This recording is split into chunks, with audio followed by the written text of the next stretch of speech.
All right, welcome to BuffaloPlus.com and Buffalo Plus on YouTube. Mike Catalana, Dan Fates. I'm Jenna Cottrell. The NFL odds for Coach of the Year out for 2020. Sean McDermott with the fourth best odds to win, but the guy who's the co-favorite, it's a little surprising, Bill Belichick. Mike, what do you make of that? Well, everything has changed, right? He lost Tom Brady, and Belichick is sitting back there. I'm sure he's scouring the wires to read all this information because he cares so much about what everybody else thinks. I don't even think he cares about winning Coach of the Year. I think he knows he's the best coach in the NFL, likely the best coach in the history of the NFL. Would he like to win it?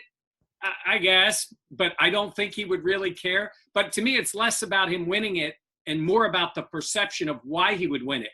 Because we know who wins this award usually. Yeah. It's the surprising team in one way or the other. When the Ravens go 13-3 with Harbaugh.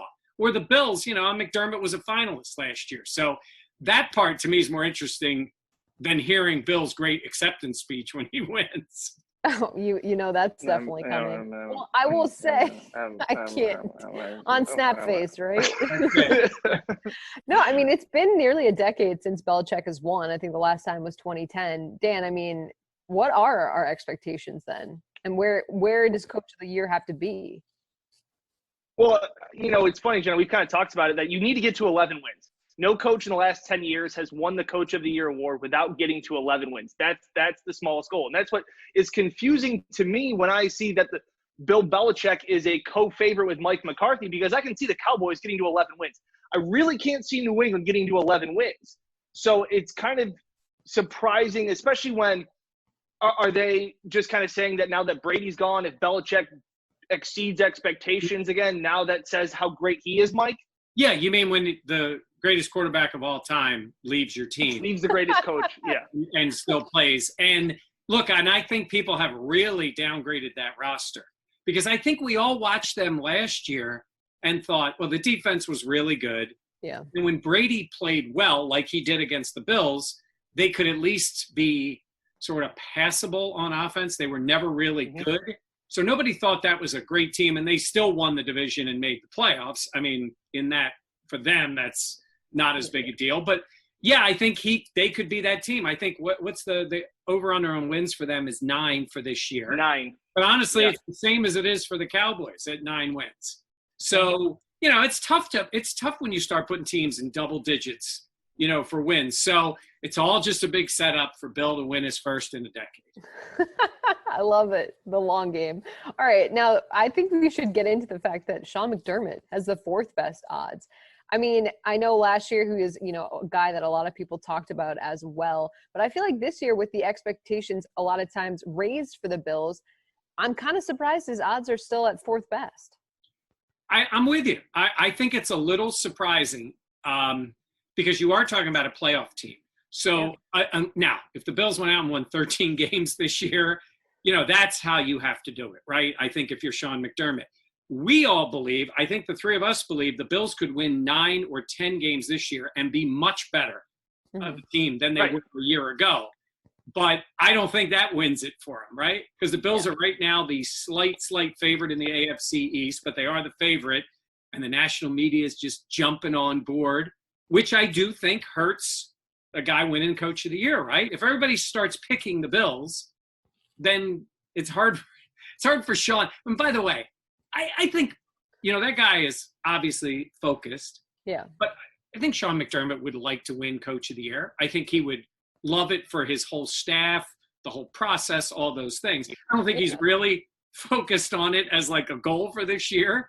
But if he wins it, that's because his team wins about 12 or 13 games.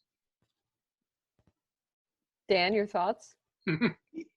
Yeah, I think that Dan, say something. It's funny. You look at some of the recent coaches of the year. You have Ron Rivera's won it.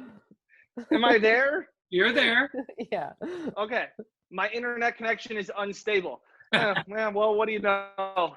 But yeah, you look at some of the other coaches that have won it in recent years. Ron Rivera's won it twice, and Bill Belichick hasn't won it in the last 10 years, as we've said. You have Sean McVay winning it. You even have Matt Nagy winning it, who looks like he could be on his way out in Chicago in no time. So this Coach of the Year doesn't mean that you're the best coach. It means that you had a really good year. Like Mike, I know you've said it, but it's the coach of the year isn't the lifetime achievement award of coaches. Otherwise, Belichick would win it every year. It's the up and coming, ooh, this was new and exciting. And that's why McDermott could do it if the Bills continue to exceed expectations. It should be the exceeded expectations coach, because that's the way it maps out. I got to say, the Nagy thing, look, he did get that team to double-digit wins, got them to the playoffs.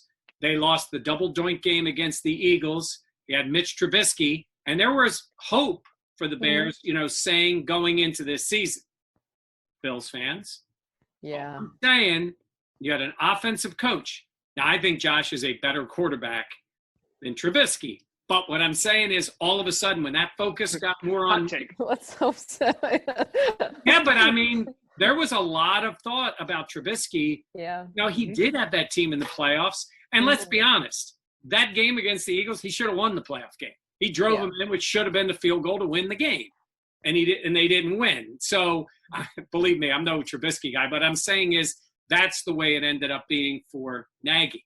Things can change quickly, but McDermott has a chance. But like I said, if Sean's winning it, it's because either they had a tremendous amount of injuries and still won the division, or they won 13 games.